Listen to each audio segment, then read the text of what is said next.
उनको भी अभी डेवलप करके ताकि एक पर्याप्त संख्या में गाड़ियों की वहां पार्किंग हो जाए। इसके अलावा हमारी पीएसी की भी तैनाती रहेगी वहां पे, हमारी बीडीएस टीम भी जो है वो रहेगी।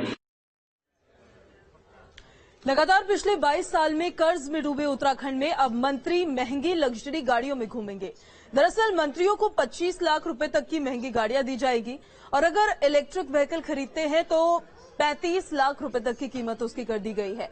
अब इसी फैसले पर कांग्रेस ने सवाल उठाते हुए ये कहा कि अभी ध्यान राज्य के विकास और कर्जा कैसे उतरेगा इस पर देना चाहिए था, लेकिन सरकार महंगी गाड़ियों पर केंद्रित है। वहीं कांग्रेस के वार पर मंत्री प्रेमचंद्र अग्रवाल ने भी जवाब दिया और कहा कि सरकार अपने बजट देखकर ही खर्चा कर रही है।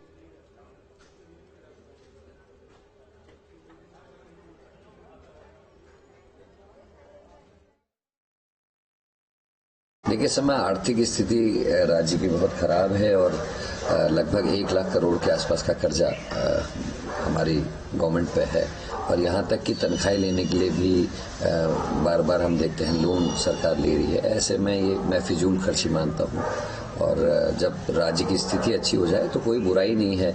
अच्छी गाड़ियों में घूमने का, सेफ गाड़ियों में घूमने का अधिकार मंत्रियों का और अधिकारियों का भी है, लेकिन आर्थिक स्थिति ठीक नहीं है। कर्ज लेकर मौज करना ठीक नहीं है। समय के अनुसार इस प्रकार के निर्णय लेने पड़ते हैं। कई चीजें ऐसी होती हैं कि जो हमें लगता है कि जिस प्रकार की आज परिस्थिति है, जिस प्रकार का आज समय है, उसमें निर्णय लिया गया है, लेकिन कुल मिलाकर हम कह सकते हैं कि हम लोग तो कोशिश करते हैं जितनी मितव्ययता हो सके। बहुत से ऐसे उदाहरण है मेरे सामने कि जब हम लोग उसमें कटौती भी करते हैं, हमारा वित्त विभाग उसमें पूरा निगरानी करने के बाद उसको निर्णय लेता है। तो मुझे लगता है कि अब कहीं ना कहीं दक्षता और क्षमताओं के आधार पर भी और परिस्थिति के अनुसार भी निर्णय लिए जाते हैं। वही एक आधार इसका बना है। और संवाददाता किशोर रावत हमारे साथ लगातार बने हुए। किशोर, आपके पास आएंगे। कांग्रेस सवाल उठा रही है प्रदेश सरकार पर क्योंकि गाड़ियों के प्राइस बढ़ा दिए गए हैं। जो गाड़ियां मंत्रियों को दी जाएंगी उनके प्राइस बढ़ाए गए हैं, फिजूल खर्ची उसे बता रहे हैं और प्रदेश सरकार पर निशाना साध रहे हैं। लेकिन सवाल तो कहीं ना कहीं जायज ही है और प्रदेश सरकार का क्या स्टैंड है इस पे, क्यों प्राइस बढ़ाया जा रहा है गाड़ियों को लेकर, क्या कहना है उनका? देखिए, अभी एक कैबिनेट में फैसला होता है जिसमें मंत्रियों की जो गाड़ियां हैं उनका जो एक रेट निर्धारित किया था कि 25 लाख तक की वो गाड़ियां खरीद सकते हैं। अगर इलेक्ट्रॉनिक खरीदना तो 35 लाख रेट रखा गया था।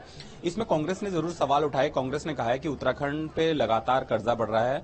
हालत ये है उत्तराखंड में कि जो कर्जा लिया है उसको चुकाने के लिए भी सरकार लोन ले रही है। तो जाहिर सी बात है, ऐसे में जब कर्जा बढ़ेगा तो और फिजूल खर्ची ही मानी जाएगी कि जिस तरीके से मंत्रियों को गाड़ियों को खरीदने का फैसला लिया गया है। और अब इसमें जो सरकार है, सरकार ने कहा कि जो तमाम खर्चे होते हैं ये नियम के अनुसार होते हैं, जरूरत के हिसाब से होते हैं और जहां जरूरत पड़ती है सरकार वहां पर खर्चा रोकती भी है और जहां जरूरत होती है कि जरूरत की चीजें हैं तो वहां खर्चा भी दिया जाता है। लेकिन कुल मिलाकर उत्तराखंड 22 साल हुए बने हुए और उसमें कर्जा जो लगातार बढ़ता जा रहा है। यहाँ पर वेतन और नॉन प्लानिंग का बजट ही सबसे ज्यादा खर्च बजट उसमें जाता है। तो जाहिर सी बात है, इसमें कुछ बहुत सारी ऐसी चीजें हैं जिसमें सरकार को बचना चाहिए कि जिस तरीके से मंत्रियों के पास ऑलरेडी गाड़ियां हैं, यहाँ पर अक्सर हर विभाग से मंत्री के पास इतनी गाड़ियां हो जाती है कि लगातार वो गाड़ियां ट्रैवल करती है और उसका खर्चा होता है, तेल पानी होता है।